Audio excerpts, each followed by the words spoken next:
보물이 되는 지식을 찾아 떠납니다. 펼쳐라 보물지도. 네, 새로운 영역에서 활동하는 사람을 두고 우리는 개척자라고 부릅니다. 두 분은 개척자 하면 어떤 분이 가장 먼저 떠오르시나요? 전 지식이 참 짧기 때문에 네. 신대륙 발견한 사람밖에 그 사람이 누구인가요? 모르겠어요. 여기까지. 여기까지. 신기하게 혹시 콜럼버스? 맞는 거예요. 와! 들어봤어. 들어봤어. 보물지도 할만하다. 이거. 할만하다. 저는 이제 아무래도 제가 또 버스킹을 하다 보니까 네. 정말 새로운 장소에서 예정되지 않은 공연을 막 하는 이제 이 세계의 다양한 버스커들도 다들 일종의 개척자가 아닌가 이렇게 생각을 해봅니다. 네. 고로 나도 개척자다. 저도 뭐 일종의 그런 활동을 했는데 예. 내 자랑이다. 아유 그런 건 아니에요. 남들이 한 대 사는 거는 개척자가 아니잖아요. 근데 사실 지금 우리가 보물지도에서 여러 지식을 또 항해하고 있잖아요. 네. 예, 이걸 보는 여러분들이 진정한 개척자입니다. 갑자기요? 왜? 갑자기요? 야, 이럴 때는 와 해야지. 알겠습니다. 뭐 이런 분들 말고도 개척자 하면 새로운 영역에서 멋진 활동을 하고 계신 분들이 많이 계시거든요. 이분 역시 마찬가지입니다. K-메디를 널리 알리고 계신 오늘의 선장님 모셔보겠습니다. 선장님 나와주세요. 나와주세요. 나와주세요. 와. 네, 안녕하세요.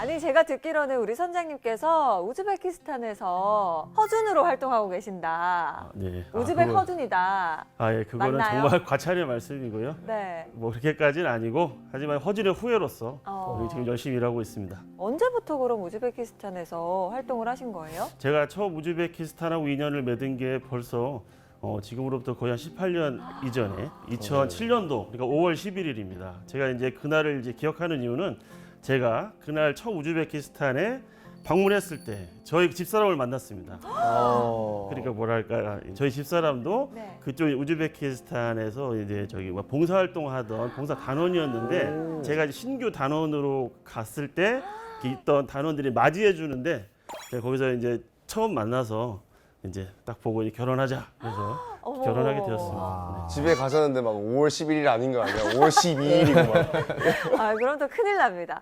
알겠습니다. 우리 선장님과 함께하는 우즈베키스탄 한의학 이야기 지금 바로 시작해 보도록 하겠습니다.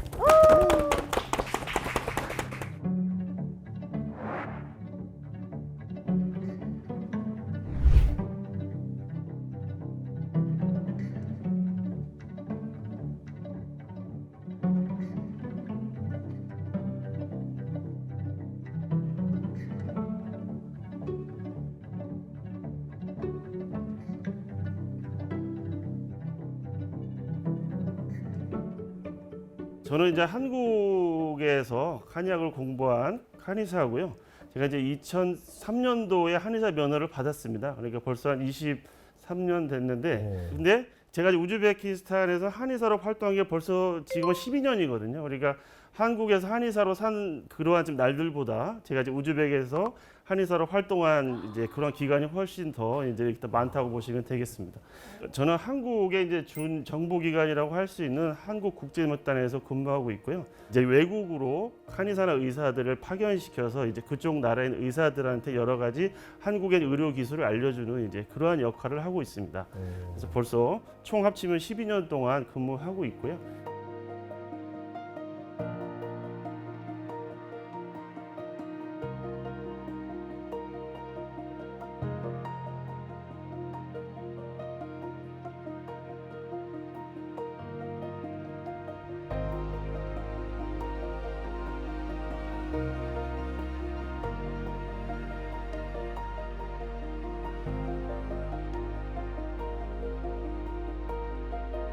여기서 보시다시피 우즈베키스탄이 한국하고 거의 한 6,000km 정도 떨어져 있는데,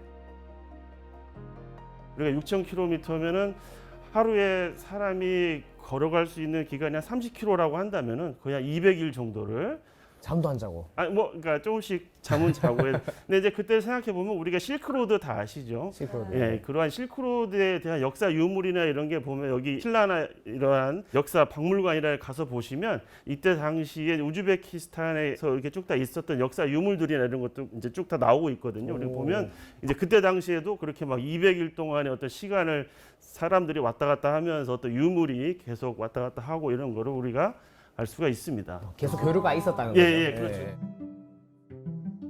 사마르칸트라고 하는 도시에는 굉장히 독특하게 우리 한국하고 굉장히 연관된 유물이 하나 있습니다.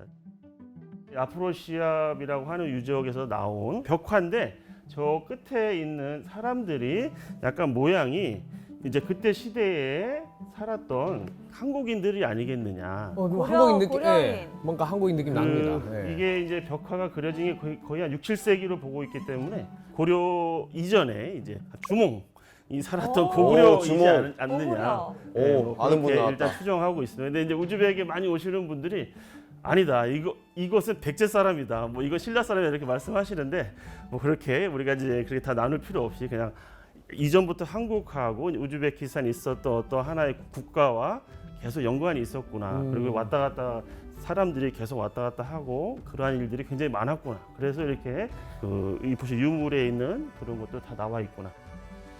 그래서 저는 이제 이걸 보고 나도 이제 이런 사람 중에 하나가 아닐까. 왜 내가 한국에서의 한의사 생활을 굳이 마다하고 우즈벡까지 와서 내가 여기서 이제 이렇게 봉사활동을 하고 있는데 뭐 이런 부분들이 어떻게 보면 하나의 특별한 일이 아니라 이전서부터 있었던 어떤 똑같은 역사의 반복이 아닐까. 그러니까 이제 그럴 수도 여러 있겠네요. 가지의 많은 이제 국가들이 서로 이제 합치고 교류하고 서로 나누고 문화를 나누고 의술을 나누고 하는 이제 그런 여러 가지 일 중에 하나가 아닐까 그러한 생각을 하게 되었습니다. 선배님들이 하던 걸 지금 그냥 이어서 후배님이 하는. 하고 계시는 거군요. 예, 뭐 그렇게라도 어떻게 보면 이제 그렇게 생각할 수도 있겠습니다.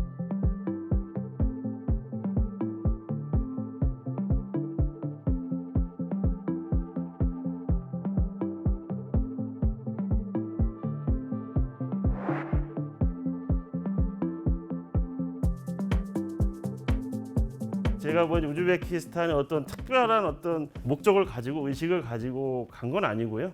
제가 마침 졸업했을 때 병역을 대체할 수 있는 프로그램이 있어서 요거 하면 조금 3년 동안 좀 뭐 재밌게 보낼 수 있겠다 해서 그냥 그렇게 해가지고 이제 지원을 했습니다. 그래서 이제 거기 가서 논사훈련소에서도 이제 훈련 받고 한국국제연합단에서도 또 훈련 받고 해서 이제 우즈베키스탄으로 파견이 돼서 근무하게 되었는데, 근데 또 마침 거기에는 한국 우즈베키스탄 친선 한방병원이라고 있었습니다. 그거는 한국에서 만들어준 어떻게 보면 선물 같은 병원이었는데 한방병원.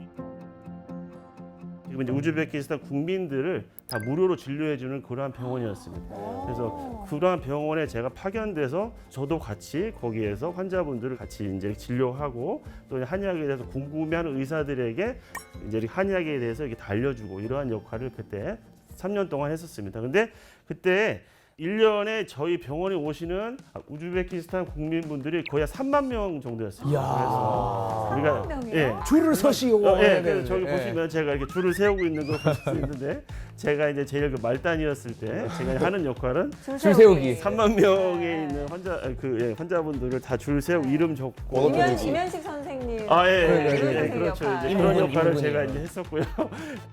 이게 이제 환자분이 3만 명이기 때문에 1년에 한 200일 일한다고 치면 하루에 150명의 환자가 오거든요. 와. 150명의 환자들이 막 진짜 물밀듯이 몰려와가지고 아침부터 근데 궁금한 게 있습니다, 선장님. 그 고려인 분들 말고도 우즈베키스탄 현지인 분들도 한의학 진료를 받으시는 거잖아요. 예, 그럼요. 네. 이게 굉장히 호기심을 가지고 많이 바라봅니다. 그래서 한번 이렇게 가가지고 이제 진료볼까? 진료를 받아보고 싶다 하시는 문의 전화도 굉장히 많고 네. 뭐 아니면 뇌물을 써서 오시는 분들도 있고 그 정도로 인기예요? 그렇게 인기가 많이 있습니다. 그럼 그래서 우즈베키스탄 현지인 분들이랑 대화는 러시아어로 네. 하세요? 주로 이제 그분들하고 이제 러시아어나 아니면 우즈베거. 우즈베거도 많이- 하세요? 네네. 오. 뭐 그거 그렇게 어렵진 않고 왜냐하면 저 같은 사람은 하는 말이 맨날 똑같습니다. 어디가 아프세요? 그럼 치료 받으셔야 한장도 되겠네요. 있는 영화가 있네요. 그렇죠. 또 똑같은 말을 하니까요. 이제 실례가 안 된다면 네. 그거 우즈베거로 한번 네. 해주시면 안 돼요? 어디가 아프세요? 뭐 처음 만나면 무조건 이제 막 인사부터 해야 되니까 아살라말레이쿰 하고 아살라말레이쿰. 시즈다 느마볼리압다. 그러면 당신한테 무슨 문제가 있느냐? 여기가 아파요. 보인 오그리 압드마. 뭐 이렇게 물어보면 목이 아프세요? 그러면 다 그러면 오케이 이렇게 물어보고 이런 식으로 이렇게 그러니까 항상 쓰는 말이 똑같아서 뭐 이제 똑같이 그냥 얘기합니다. 얘기하고 저도 똑같이 알아듣는데 약간 이제 뭐랄까 특수한 경우가 있으면 잘 안 되면 뭐 이렇게 저기 뭐 종이에 쓴다든지 이제 뭘 말씀하시는 거냐. 근데 굉장히 또 이분들이 굉장히 어떻게 보면 저기 뭐 진료에 대해 적극적이어가지고 자신들이 알고 있는 한국어를 하는 사람들한테 거기서 직접 전화를 해서 이제 스피커폰으로 야 네가 이거 좀 통역 좀 해줘. 우리 선생님하고 잘 말이 안 통해 지금 그래서 막 통역하기도 하고 막 그렇게 이제 그렇게 하기도 합니다. 그래서 뭐 사실 뭐 진료하는데 정말 뭐 크게 막 이렇게 어렵거나 그러진 않습니다. 이 환자분들이 다 적극적으로 그렇게 어떻게 하니까, 하면 네. 진료를 잘 받을 수 있을까 생각하시고 그분들끼리 적극적으로 진료에 임하셔서 굉장히 저도 뭐 선수할 때 허리에도 침 맞고 해서 네네. 효능이 이게 좋은 건 알고 있지만 그래도 아직까지 이따만한 침 보면 겁나거든요. 맞아. 날 관통하지 않을까 막 이런 아, 생각. 막 여기다 넣으려고 그러고 이러니까 네. 근데 그쪽 이제 우즈벡에서는 침에 대한 거부감 같은 거 없나? 근데 이제 약간은 저는 좀 이해할 수 없었던 것 중에 하나는 제가 침 치료를 할 때 우즈벡 사람들이 물어보는 거예요. 그게 혹시 일회용 침이냐고 물어보는 거예요. 그래서 당연히 일회용 침이지 무슨 걸 뭘 이상한 걸 물어보냐고 했더니 알고 봤더니 우즈벡은 잘 안 쓰는 거예요, 일회용 침을. 쓰고 그래서 그것도 쓰고. 이제 그런 경우가 실제로 있더라고요. 그래서 아무래도 이제 열악하다 절대 보니까. 그러면 안 돼요. 제가 이제 항상 맨 처음 학생들한테 수업할 때 무조건 일회용 침을 써야 된다. 니네들 이거 잘못된 거다. 이거는 아주 안 좋은 것이고 범죄다. 범죄. 하면 안 된다. 무조건 일회용 침을 해서 그런 얘기를 하는데 사실 이제 그거 말고는 침 자체에 대해서 막 저걸 맞으면 사람이 죽는다거나 뭐 저걸 맞으면 큰일 난다. 그렇게 생각하는 사람은 없습니다. 근데 약간 이제 종교가 이슬람이기 때문에 네. 남자 의사가 여자를 치료하는 거에 대해서 거부감이 있는 경우가 있어요. 그래서 약간 남자 내외해야 된다. 네. 그러니까 남자 여자 이렇게 나눠서 치료 받기를 원하시는 거. 근데 사실 그런 거 말고는 침이 아주 큰 거라 하더라도 특히 뭐 이제 엉덩이라든 이런 데는 살이 많기 때문에 작은 침은 안 되거든요. 장침이 필요한데 그런 거를 제가 해드리면 한국의 할머니들하고 반응이 똑같아요. 앓는 소리 하시다가 시원하다 뭐 이렇게 하신다든지 뭐 한국 할머니들처럼 어떻게 보면 이제 우즈벡에서 활동하지만 이제 한국에 있는 것처럼 할머니들의 반응은 똑같구나. 나이 들면 다 똑같구나. 이렇게 굉장히 인기가 많았고 또 그것뿐만 아니라 뭐 여러 가지 봉사활동이라든지 그런 것도 어떻게 보면 한 지역에서만 할 수가 없고 여러 군데에서도 많이들 우리 한의학 봉사활동을 좀 해달라고 요청이 많으셔가지고 제가 직접 거기에 가서 환자분들한테 같이 이제 진료해드리고 시골로 이제 다 내려가서 이제 하는 거죠. 아무래도 또 이제 어떻게 보면 이때는 BTS가 이제 아직은 없던 시대인데요. 네, 그러게요. 네. 이제 그때는 굉장히 우즈벡에 인기 많았었던 거는 이영애 배우님이 대장금. 나오신 오.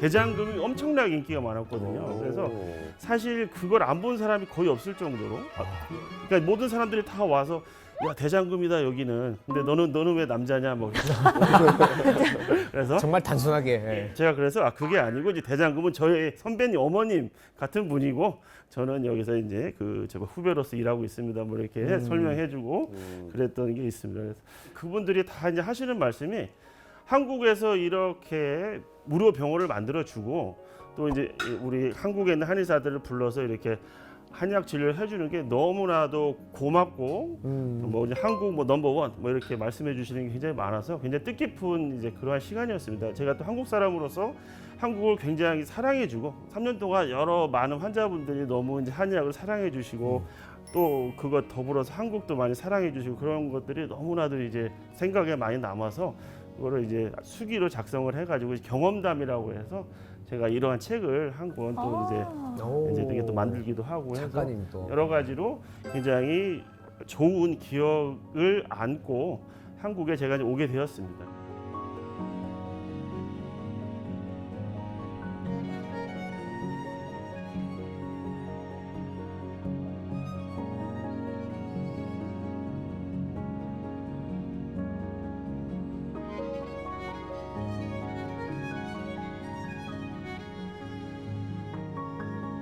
제가 한국에 와서 한방 병원에서도 이제 근무하고 또 여기 한국에서 한의사로서의 생활도 하고 이제 학교에서 학생들한테 수업도 하고 뭐 이런 여러 가지 일을 하다가 2016년에 갑자기 한국 국제여단에서 또 다시 한의사를 한 명 파견시킬 거다 이런 얘기가 있었어요. 그래서 2016년에요. 예, 제가 미련 없이 이건 기회다. 한국보다는 우즈벡이지. 예, 그렇죠. 내버리고 이런 말 하면 그렇지만 뭐 이게 다 내버리고 네. 우즈벡이 더 다시 편해. 우즈벡에. 근데 그때 당시에 지원자가 50명이었어요. 한 명 모집해서 50명이 와. 지원했다고 하더라고요. 그래서 이렇게 많은 우리 젊은 한의사들뿐만 아니라 또 나이 든 한의사분들은 뭐 아무튼 50명이 한꺼번에 그 한 자리를 목표로 50대 1. 예, 그렇죠. 50대 1로 왔는데 제가 그중 1등했습니다. 오. 뭐 근데 아무래도 그 전에 제가 수상 뭐 여러 이력도 가지, 있고. 예, 네. 그 중에 해서 오디션을 치르셨습니까? 그때 면접 보고 하는데 네. 제가 이제 뭐 한 가지 좀 저기 뭐 힌트를 말씀드리면 면접에서 마지막에 이제 그러니까 영어나 아니면 당신이 알고 있는 외국어로 자기 소개를 하라고 이렇게 말씀하셨는데 네. 제가 이렇게 보니까 다 영어를 다 아시는 것 같더라고요. 네. 그래가지고 우즈벡어로. 그냥 뭐 러시아어로 막 했거든요. 했더니 아, 우리가 못 알아듣는다고 그냥 막 하는 거 아니에요? 그래서 그건 아니고요. 제가 이제 뭐야 지금 열심히 잘 말했습니다. 그랬더니 네. 아주 좋아요. 뭐 그러면서 이제 오. 합격을 시켜주셔가지고 근데 이제 2016년에 한 가지 약간 좀 다시 해외로 나가고 우즈벡으로 다시 뽑혀서 나가는데 약간 이제 두려움이 있었어요. 뭐냐면 제가 그때 아기가 셋이었어요. 6년 동안 애국자시다. 그, 예, 능력자인데요. 애국자라고 야. 저를 표현하고 싶은데 네. 그 제가 볼 애를 그때 6년 사 애를 셋이나 낳아서 근데 이제 아니 저 혹시 그래서 더 떠나고 싶으셨나요? 우즈벡으로? 아닙니다. 그건 꼭 아닙니까? 그렇게까지는 아니고 근데 약간 좀 그런 거 있었어요. 뭐냐면 우리 이제 아이들한테 네. 너의 엄마 아빠가 어디서 어떻게 살았는지 아니면 어디서 어떻게 만났었는지는 꼭 한번 이제 보여주고 싶었어요. 아 그래서- 그러면 아이들과 다 같이 가신 거예요? 네네. 아. 네, 그렇죠. 나도 가면 큰일 나죠. 아. 큰일 나죠. 나도. 네. 그래서 무지하게 가방이 많았습니다. 그래서 가방 막 또 그때 애들이 막 이렇게 어려서 자기 가방 못 메니까 막 다 메고 지고 해서 그때 저기 뭐 비행기에서 이제 승무원 선생님이 저 보고 어디 이렇게 저기 막 멀리 가시나 봐 이민 가시나 봐요. 그래서 이민은 아니고요 파견 근무하러 갑니다. 그래서 아무튼 그렇게 해서 야. 이고 지고 우즈벡으로 갔는데 한 가지 또 이제 문제가 있었습니다. 뭐냐면 제가 이제 6년 만에 갔을 때는 이제 이전 생각을 하고 가서 똑같이 한우수산방병원이 있고 무료 병원이 있고 많은 환자가 있겠지. 그 환자분들한테 뭐 이제 한약 봉사활동 하면은 뭐 크게 문제 없겠지라고 그냥 약간 뭐랄까 약간 안이하게 생각했던 거죠. 근데 막상 갔더니 그 병원이 없어졌어요.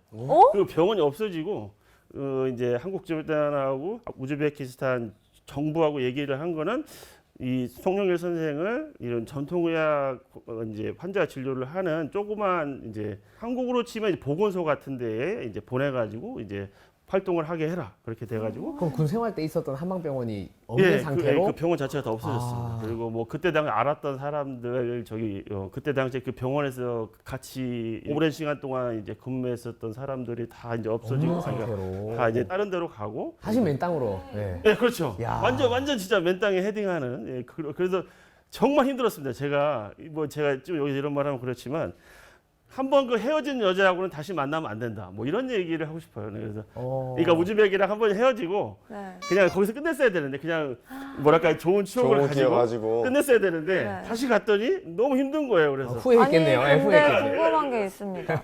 그 문전성시를 이루었던 병원이 왜 없어졌나요? 이게 이제 어떻게 보면 무료 병원이기 때문에 뭐랄까 좀 예산을 아. 계속해서 거기다가 이제 투자할 수가 없는 한계가 그런 있었군요. 상태고 이제 우리나라 사람도 지금 무료로 다 못 해주는데 어떻게 무료로 해줄 거며 그런 여러 가지 그래서 그런 문제가 있어서 그냥 조그마한 진료실을 줄 테니까 거기서 환자를 보시고 하시라. 그래서 이제는 아무것도 남아있지 않은 그런 상태였습니다. 그래서 처음부터 다시 시작을 했죠. 그래서 이제 너무 좀 힘들었으니까 이제 계약 기간이 만료되는 2년이 끝나면 한국으로 그냥 돌아갈까. 그래서 근데 제가 이렇게 다시 한번 생각을 해보니까 제가 우즈벡에서 좀 여러 분들을 많이 만나고 하면서 좀 마음에 많이 어떻게 보면 이렇게 저희 뭐 용기를 많이 얻었습니다. 그래서 이제 그런 부분에 대해서 제가 좀 말씀을 드리려고 이제 지금 합니다.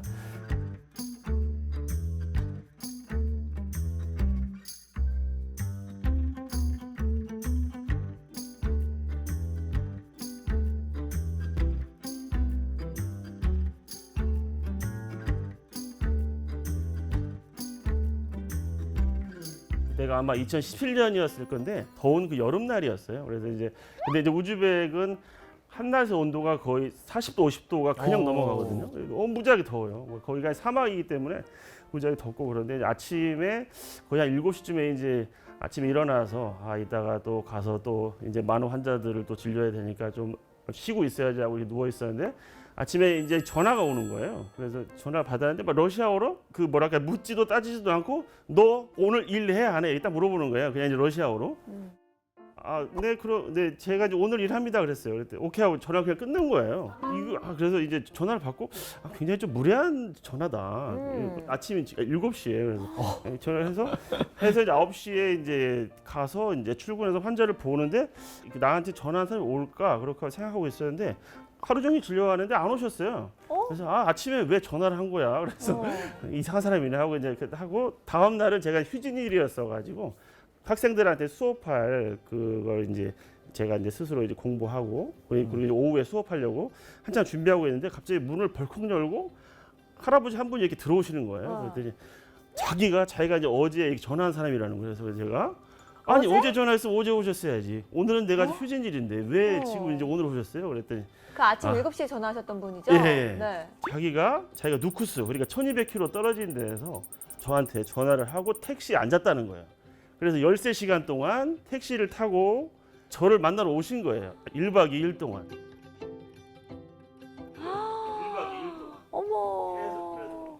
내가 아니 저를 왜요? 제가 뭐 안전뱅이도 뭐 이런 애 키고 소경을 눈뜨게 하는 그런 사람인가요? 제가 뭐라고? 제가 뭐라고 저한테 오셨어요, 할아버지. 그랬더니 할아버지가 나도 성이 김씨입니다 그러는 거예요.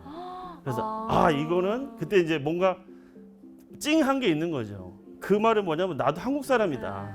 근데 내가 어디서 소문을 들어보니 수도인 따시켄트에서 한국의 한의사가 와서 이렇게 진료한다는데 자기가 한국 사람이니까 나는 이제 너를 만나러 왔다. 근데 뭐 그냥 이제 편하게 1시간 동안 비행기 타고 온 게 아니라 13시간 동안 택시 타고 1박 2일 동안 택시 타고 와서 저를 만나신 거예요. 그래서 제가 할아버지 왜 그러셨어요? 근데 뭐 이제 그때부터 이제 할아버지하고 이제 사이좋게 이제 돼서 할아버지 성함도 알게 되고 전화번호도 알게 돼서 제가 할아버지한테는 언제든지 전화하시라고 전화하시고 오시면 제가 언제든지 있겠다고 이렇게 하시는데 그분이 계속 이제 오셨어요. 그래서 저기 막 주기별로 막 이렇게 오시고 1박 2일 동안 택시를 계속 네, 타시고. 택시 타고. 아니 근데 1박 2일 동안 그렇게 주기적으로 계속 택시 타고 오시면 없던 병도 생기실 것 같은데 너무 힘드실 것 같은데. 그래서 이제 어떻게 보면 약간 저는 뭐 이렇게 얘기하면 그렇지만 한국 사람들이 막 미국에서 온 재미 교포들은 약간 좀 높게 보고 고려인이라든지 아니면 조선족 뭐 이런 사람들은 뭐 좀 이렇게 약간 좀 별로 이렇게 안 좋아하고 소수 취급하는 그런 부분들이 있는데 저는 이제 그때 아주 강하게 느꼈어요. 그래서는 안 된다. 그래서는 안 되는 거고 이게 똑같이 이게 다 영어로 쓰면 다 KOREAN 코리안이거든요. 코리안이죠. 미국에 살아도 코리안이고 우즈벡에 살아도 코리안이고 중국에 살아도 똑같이 다 영어로 쓰면 똑같습니다.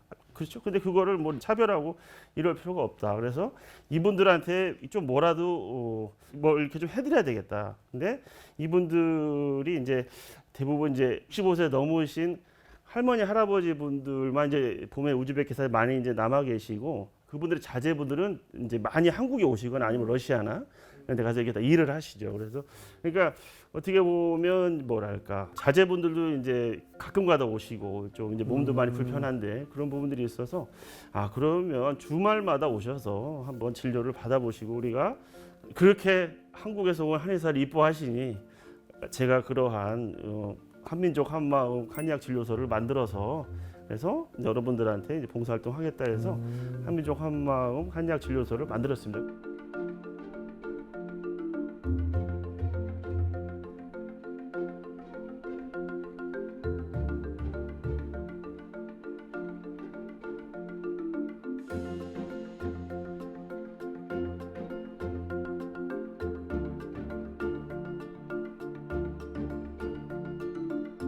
저걸 만든 거는 우즈벡에 있는 고려인 문화의 집이 있어요. 네. 그 고려인 문화의 집에서 고려인 회장님께서 특별하게 이제 방을 하나 내주시고 송 선생님이 여기서 항상 이렇게 진료하세요라고 방도 만들어 주시고 하셔가지고 거기서 환자분들한테 이렇게 진료도 해드리고 같이 이렇게 막 이야기도 듣고 했습니다. 그래서 처음에 갔을 때 이제 고려인 분들이 그분들만의 특별한 사투리가 있어요.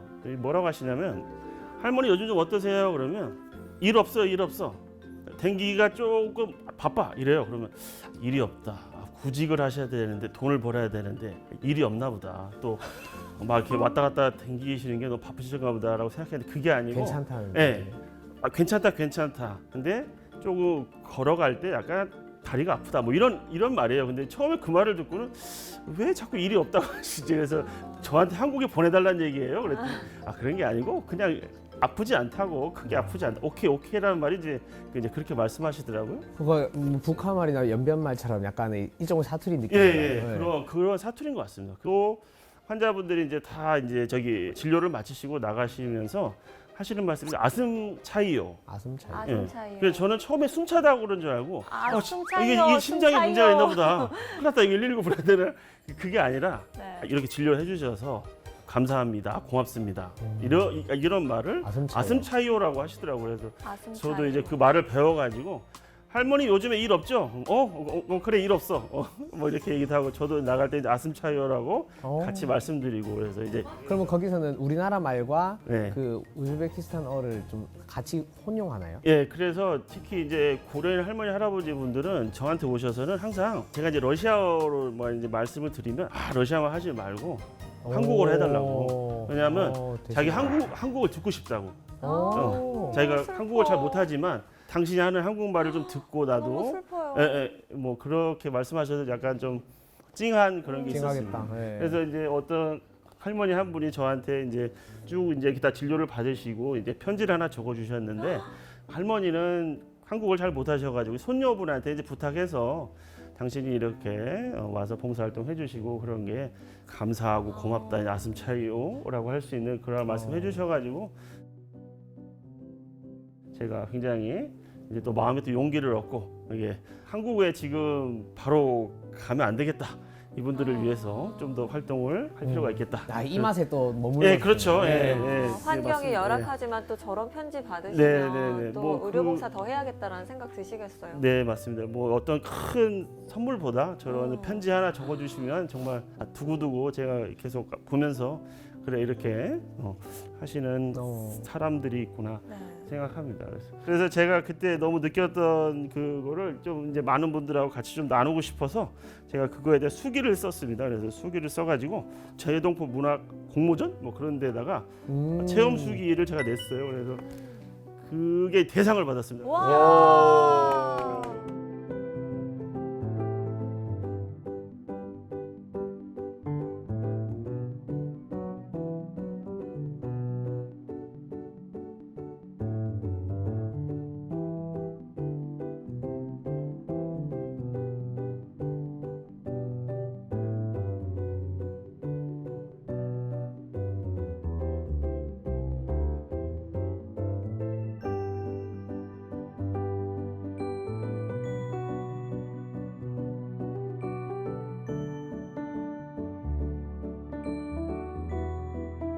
두 번째로는 제가 이제 우즈베키 의사들이 이제 한약을 배우려고 많이 합니다.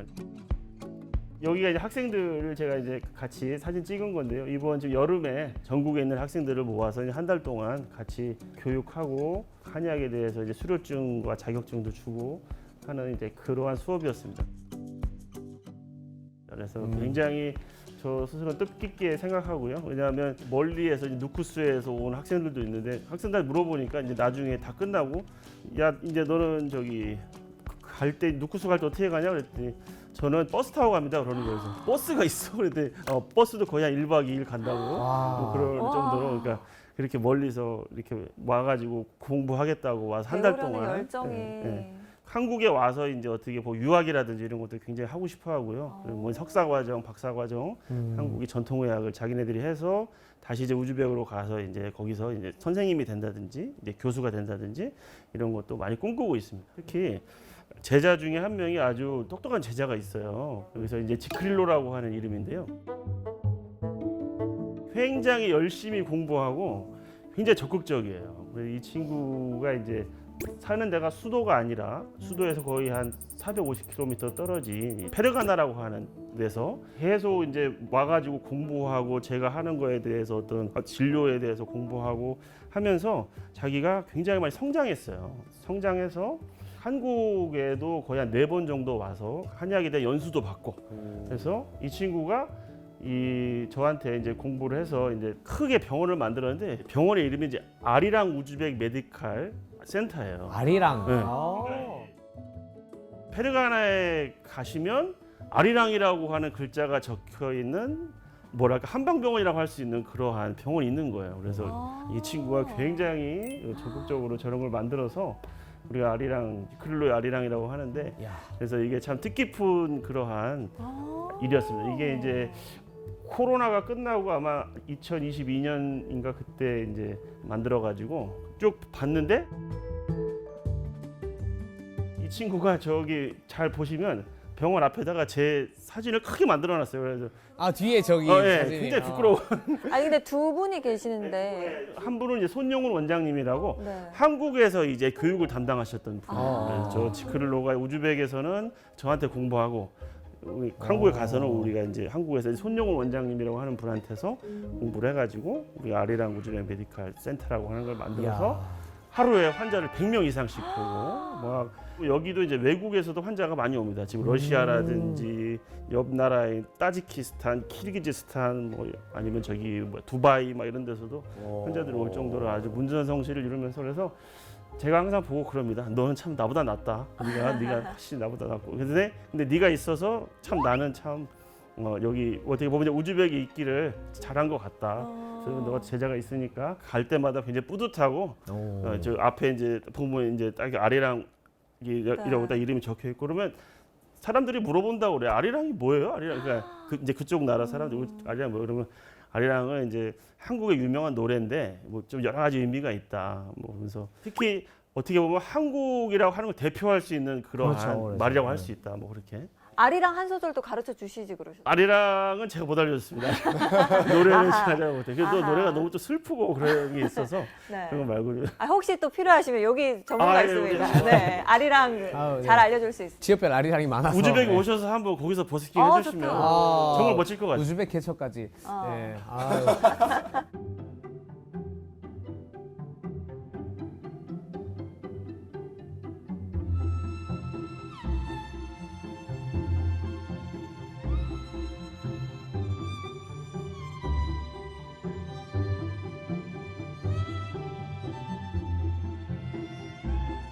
우리가 또 한국이라고 하면 또 한글, 한국어 이게 또 빠지면 안 되지 않습니까? 네. 우리나라의 이제 고유한 언어를 그래서 제가 이렇게 쭉 알아보니까 학생들이 대부분 다 이제 중국에서 나온 책들을 공부하더라고요. 그래서 그럴 필요가 뭐가 있느냐? 이것을 한국어로 다 바꿔야 되겠다. 그래서 거기에 나온 책에 있어서 한국어와 한글을 다 이제 병기해서 학생들이 한국어와 한글을 바탕으로 해서 한의학을 공부할 수 있도록 제가 그렇게 책을 만들었습니다.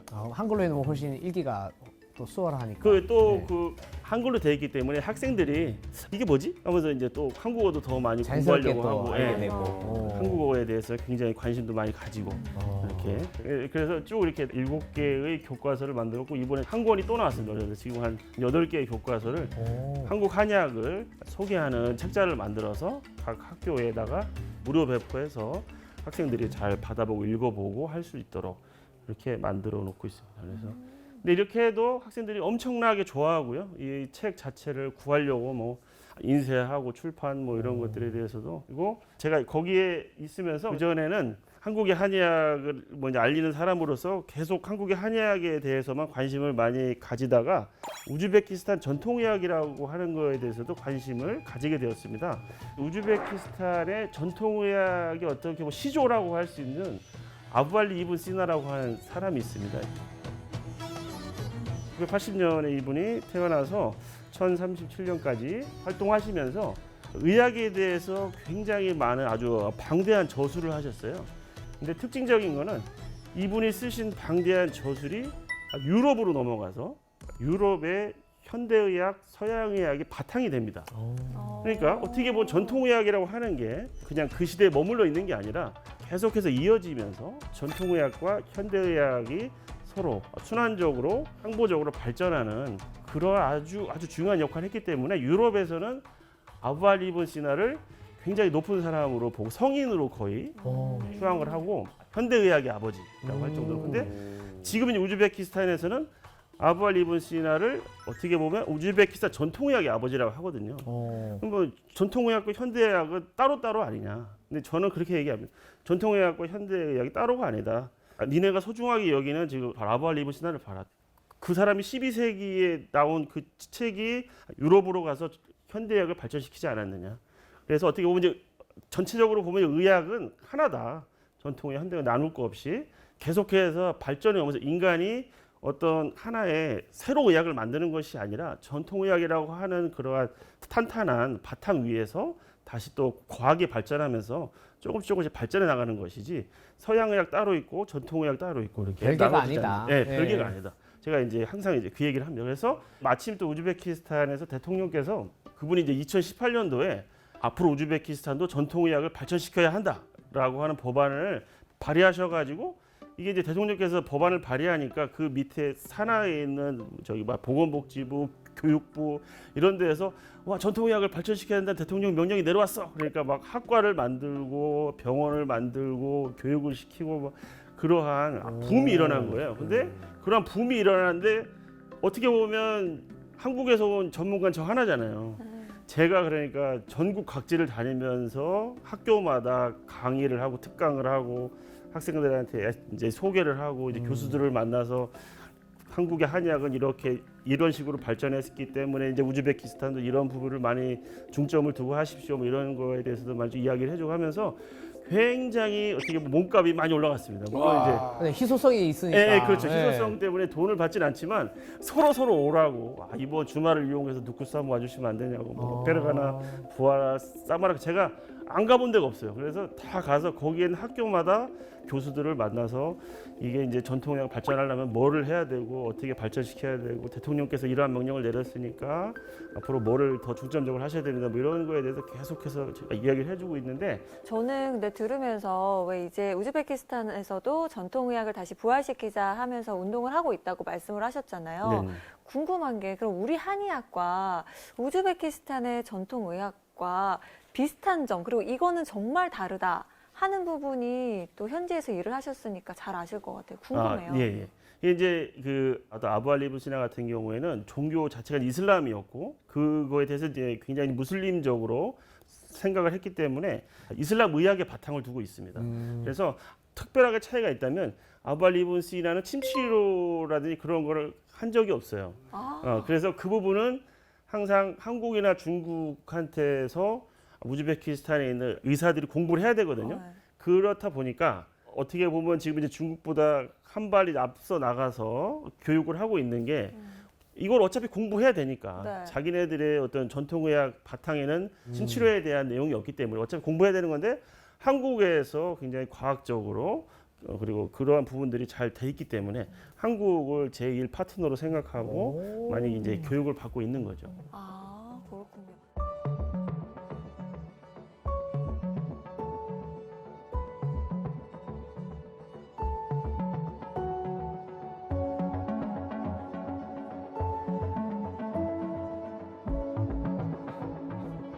보시면 이제 우즈베키스탄이 이제 환자분들 중에 이제 주로 심장 문제라든지 아니면 뇌에 이제 이렇게 중풍 환자분들이 되게 많으세요. 그래서 근데 그분들이 이제 중풍을 앓고 나서 재활 치료를 받으셔야 되는데 그런 부분들이 잘 안 되시는 경우들이 아주 많이 있어서 중풍 재활 물리치료실을 만들어야 되겠다. 그래서 한국국제의학단의 그런 지원을 받아가지고 중풍 재활 치료실을 만들어서 환자분들이 치료 받으실 수 있게.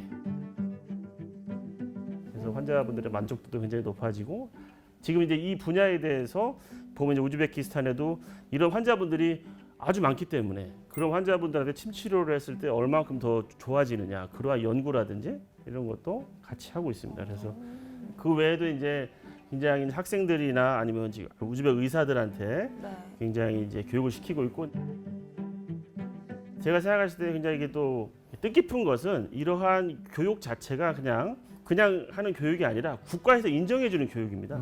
그래서 우즈베키스탄 보건부에서 학생들한테 한국에서 온 한의사인 송 선생이 하는 수업을 받게 되면 공식적으로 인정받는다. 오. 그래서 자격증을 준다. 이렇게 해가지고 그 공문서를 받아가지고 각 학교마다 다 이제 보내서 쭉 이렇게 다 수업도 받고 한 적이 있습니다. 근데 그렇게 하는 나라가 한국밖에 없습니다. 지금 중국이라든지 아니면 뭐 인도라든지 이런 국가가 특별히 그렇게 하거나 하지 않거든요. 일단 우즈벡에서는 정부 차원에서 우리 K-메이드를 인정한다. 예, 그렇죠. 네. 한국 오. 한의학. 근데 어떤 자격증을 준다는 거예요? 그러니까 우리가 이제 운전 면허증이라고 생각하시면 되는 것처럼 네.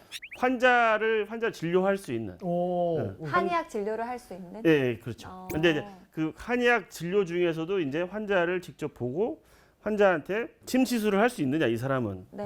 그거에 대한 자격증입니다. 그래서 그 자격증이 있어야 환자한테 저기 할 수 있습니다.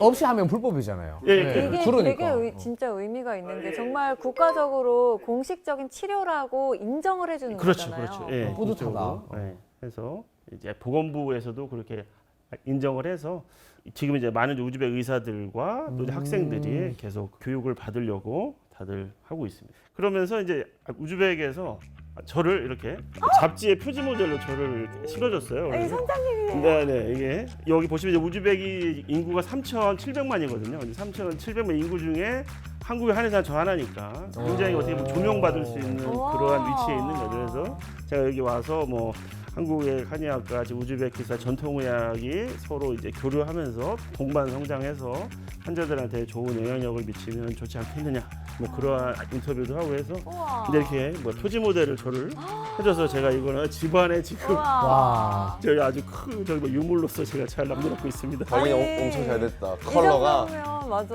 네. 그 우리 선장님 우즈베키스탄 공항 딱 떨어지시면 네네. 블랙핑크 등장한 것처럼 막 난리 나는 거 아닙니까? 다다다다다다다다. 아, 네, 근데 아직까지 그 정도는 아닙니다. 그래서 이제 그 정도 될 때까지 더 열심히 해야 될 것 같습니다. 아.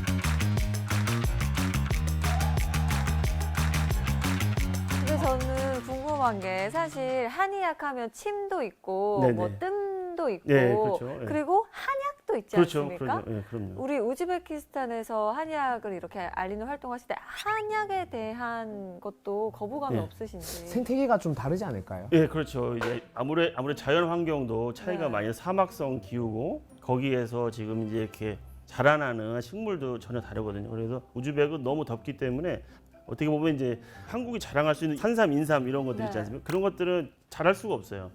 그렇다 보니까 인삼, 네. 특히 이제 인삼에 대해서 굉장히 인기가 많죠. 그래서 그럼 수입을 해야 되는. 예, 그렇죠. 그거는 다 네. 100% 수입하셔야 되는 입장이니. 근데 요즘에는 굉장히 기술이 좋아져. 이제 스마트팜을 통해서 이제 앞으로 우즈벡에서도 인삼을 재배하겠다. 뭐 이러한 그러한 계획도 있습니다. 인공적으로 키우는. 네, 아. 거기서 이제 왜냐하면 너무 수입만 하다 보니까 너무나도 이제 비싸고 비용이 너무 많이 들면 좀 이제 많은 환자들이 사용할 수 없게 되니까 그걸 이렇게 낮춰야 되니까 가격 자체를. 그래서 한국에 잠깐 갔다 온다 그러면 한국에서 인삼 좀 많이 사달라고 그렇게 얘기를 많이 해요. 그래서 네.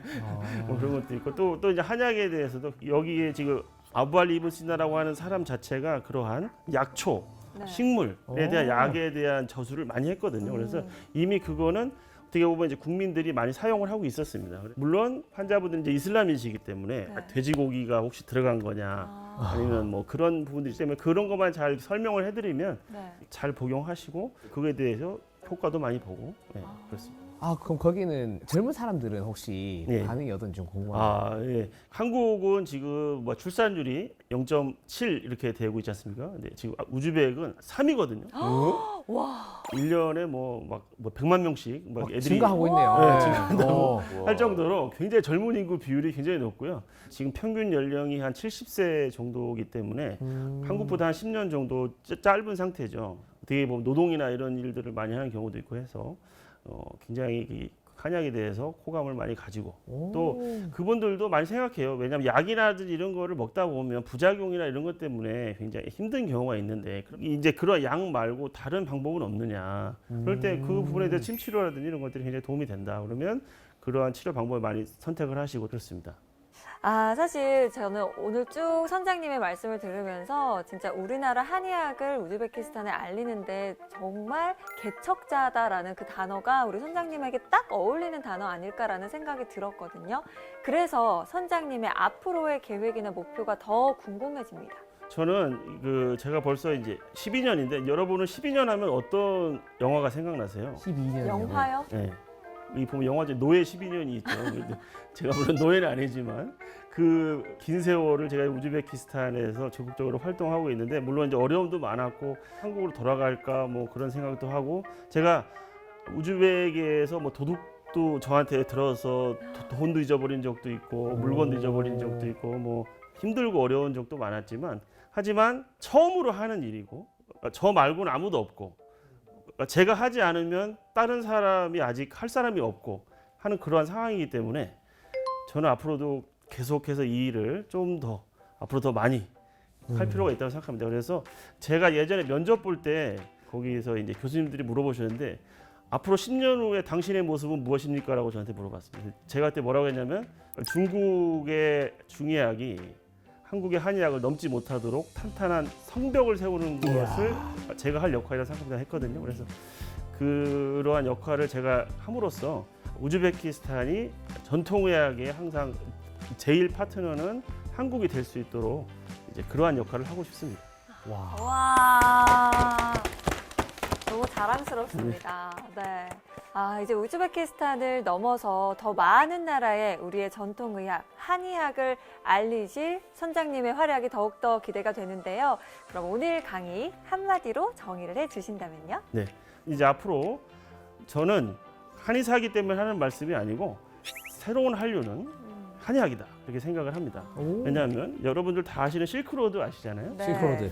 근데 이게 이제 보시면 육상 실크로드가 있고 바다 실크로드가 있거든요. 우리 네. 해상 실크로드. 근데 다들 보시면 아시겠지만 한류가 굉장히 많이 끼친 곳들입니다. 그죠? 육상도 그렇고 한류도 그렇고 한국의 어떤 인기가 많은 도시, 그러한 국가들이 많은데 이러한 국가들을 뭐 이제까지는 뭐 이제 노래 아니면 뭐 한글, 한국어 뭐 이런 것뿐만 아니라 뭐 이제 그런 어떤 여러 가지 어떤 한국적인 게 있는데 우리가 한의학으로서 이거를 또 새로운 길을 만들어낼 수 있지 않느냐 그런 생각을 합니다. 그래서 한의학이 한국에서만의 한의학이 아니고 전 세계의 전통의학이 될 수 있도록 만들 필요가 있다. 그렇게 하려면 실크로드를 이제 K-메드 로드로 만들어야 된다. 와우. 그리고 그거를 많이들 이제 도와주셔야 된다. 이렇게 아. 말씀드리고 싶습니다.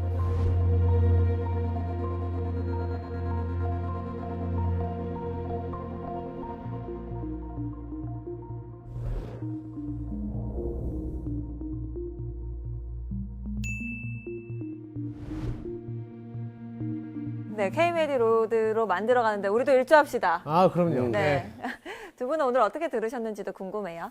오랜만에 침 얘기를 많이 들었는데 듣다 보니 허리도 아픈 것 같고 침을 한 방 맞으러 가야 되나 항상 모든 강사분님들 오시면 열심히 듣고 있는데 오늘 특히나 조금 더 멋지신 것 같아가지고 오. 외국에 혼자 나가셔갖고 막 이렇게 맨 땅에 헤딩 하신 것부터 시작해서 한의학을 많이 알리시려고 하시는 것 같고 아까도 뭐 아리랑 저것도 이제 아래랑 너무 제자들까지 되게 멋있습니다. 똑같은 일을 하더라도 새로운 분야, 안 해본 분야에 하면 이전에 있었던 거를 좀 보고 따라 할 수 있는 그 기회가 없고 내가 다 새로 파야 되잖아요.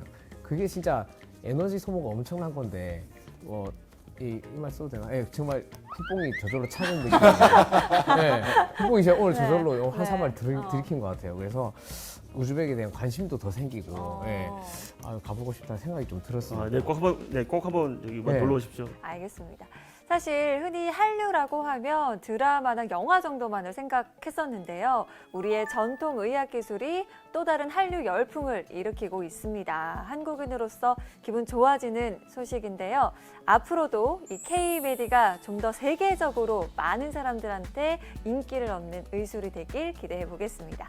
오늘의 지식하기는 여기까지고요. 다음 이 시간 더 흥미로운 주제로 찾아옵니다. 다음 주에도 찾아라 보물지도!